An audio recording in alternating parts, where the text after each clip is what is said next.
BJP কর্মীর রহস্যজনক মৃত্যুর ঘটনার তদন্তে নেমে এবার এলাকায় পুলিশ গিয়ে জিজ্ঞাসাবাদ শুরু করলো। গোঘাট 1 নম্বর ব্লকের শানমাদি এলাকায় বিজেপি কর্মীর রহস্যজনক মৃত্যুকে কেন্দ্র করে চাঞ্চল্য ছড়িয়েছে। মৃতের নাম শেখ বাকিবুল্লাহ, বয়স আনুমানিক 35 বছর। রবিবার ভোরবেলা তার দেহ উদ্ধার করে পুলিশ সূত্রে জানা গেছে, মৃত বাকিবুল্লাহ তার বাড়ির দোতলায় স্ত্রী ও পরিবারের সদস্যরা সহ এক ভাড়াটিয়ার সঙ্গে বসবাস করতেন। মৃতের বাবা জানান, ভোরবেলা হঠাৎ ছেলে ঝুলন্ত দেহ দেখতে পান। সঙ্গে সঙ্গে কাটারি দিয়ে কেটে দেহ নামানো হয়। পুলিশ জানিয়েছে, দেহটি বাড়ির দোতলার একটি লোহার রড থেকে ঝুলছিল। পুলিশ ইতিমধ্যেই মৃতের মোবাইল ফোন এবং দড়ি কাটতে ব্যবহৃত কাটারি বাজেয়াপ্ত করেছে এবং সকলকে জিজ্ঞাসাবাদ শুরু হয়েছে। ঘটনাকে ঘিরে রীতিমতো রাজনৈতিক চাপানুতর চলছে। বিজেপির অভিযোগ, বাকিবুল্লাহকে তৃণমূল আশ্রিত দুষ্কৃতীরা পরিকল্পিতভাবে হত্যা করেছে। তৃণমূল অবশ্যই অভিযোগ অস্বীকার করেছে। এদিকে মৃত্যুর কারণ নিয়ে নানা প্রশ্ন। 12 ফুটেরও বেশি উচ্চতা থেকে 60 কেজিরও বেশি ওজনের একটি দেহ ঝুলে থাকলে লোহার রডে কোনো প্রভাব পড়বে না? আত্মহত্যা হলে চিৎকার বা শরীরের নড়াচড়ায় কিছু না কিছু শব্দ তো হবে, আশেপাশে কেউ জানতে পারলো না। এমনকি দড়ির গিট বাঁধার ধরনেও সন্দেহ জন্মাচ্ছে। পুলিশ জানিয়েছে, ময়না তদন্তের রিপোর্ট না আসা পর্যন্ত মৃত্যুর সঠিক কারণ বলে দেওয়া সম্ভব নয়।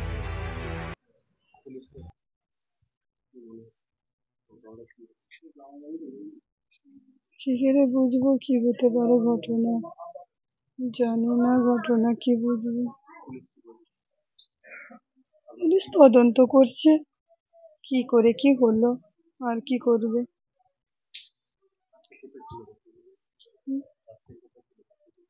বাকি কি? ঘরে ঘুমাচ্ছিল।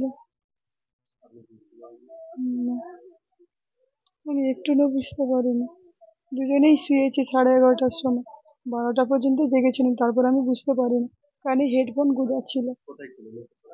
না, আমরা ওই ঘরে শুয়েছিলাম। ওই লাস্টে সিঁড়ি, আমাদের একটা ছাদ দিকে সব সিঁড়ি যাওয়া যাবে।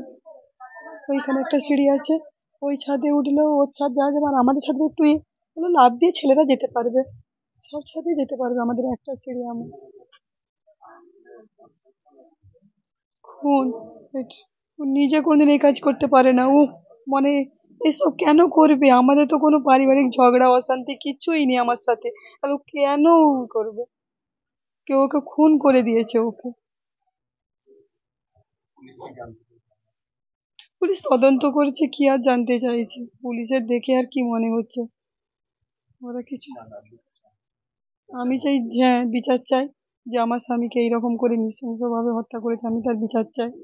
আর কি চাইবো? এটাই চাই আমি।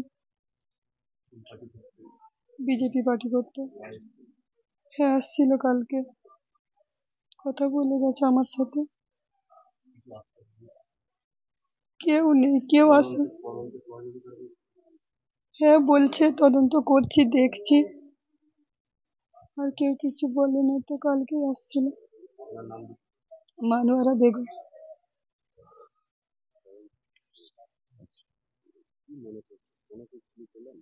না, কোনো কিছু পাওয়া যায়নি এখন পর্যন্ত। তো তদন্ত হোক, নিরপেক্ষভাবে তদন্ত হোক। যদি অরিজিনালি যদি কোনো মার্ডার হয়ে থাকে, তা দোষীরা শাস্তি পাক, এটাই আমরা ফ্যামিলি দিক থেকে আমরা চাই।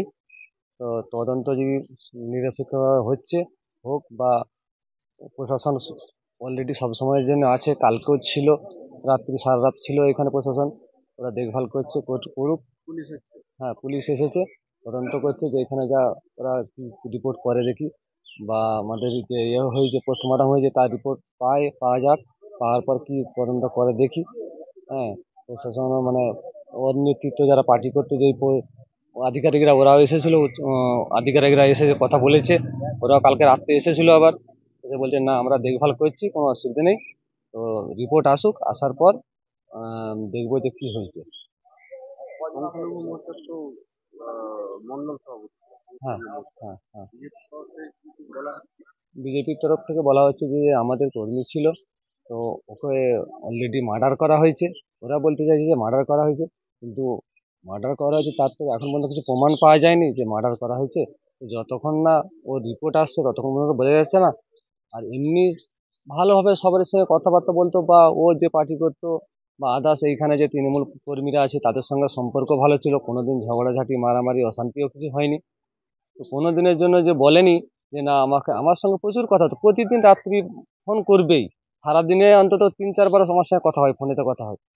সবসময় আমি কাজের ব্যস্ত থাকার জন্য ওর ফোন ধরতে পারিনি, রাত্রে কথা প্রতিদিনই হয়। যেদিন মারা যাচ্ছে সেদিনও 12টা 25-এ আমাকে ফোন করেছে, রাত 12টা 25-এ আমার সঙ্গে কথা হয়েছে। দিয়ে বললো, কোনো তো একটু আমাকে কথা বললো নি যে যে ভাই আমার এই অসুবিধা হচ্ছে, কি আমার এখানে দেনা আছে, কি আমাকে এই লোক মারবে বলছে, একবারও বলেনি আমাকে সব কথা। হঠাৎ করে কি যে হয়ে গেল ভেবে পাচ্ছি না। আমরা তো পুরো ধোঁয়াশার মধ্যে আছি যে কি ব্যাপারটা কি হয়ে গেছে। আমার নাম বদরুল আলম, ওর বড় জামাইবাবু, যে মারা গেছে ওর বড় জামাইবাবু। বাকি বললাম না, আস্থা পুরোটাই আমাদের আছে, পুলিশে তদন্ত করুক, ভালোভাবে তদন্ত করছে, করুক, আস্থা আমাদের পুরোটাই আছে। আমরা এটাই চাই যে পুলিশ তদন্ত করে, যদি সত্যি যদি ও যদি মার্ডার হয়ে থাকে তাহলে দোষীরা শাস্তি পাক, আমরা এটাই চাই। এনসিপাল অটো প্যালেস, এখানে পাবেন উন্নত মানের হিরো, হন্ডা এবং টিভিএস কোম্পানির বাইক। বিশেষ অফার চলছে, আজই যোগাযোগ করুন। দিঘরা, নতুন বাজার, বালি, গোঘাট, হুগলি। যোগাযোগের নম্বর 8900011146। দেরি না করে আজই আসুন।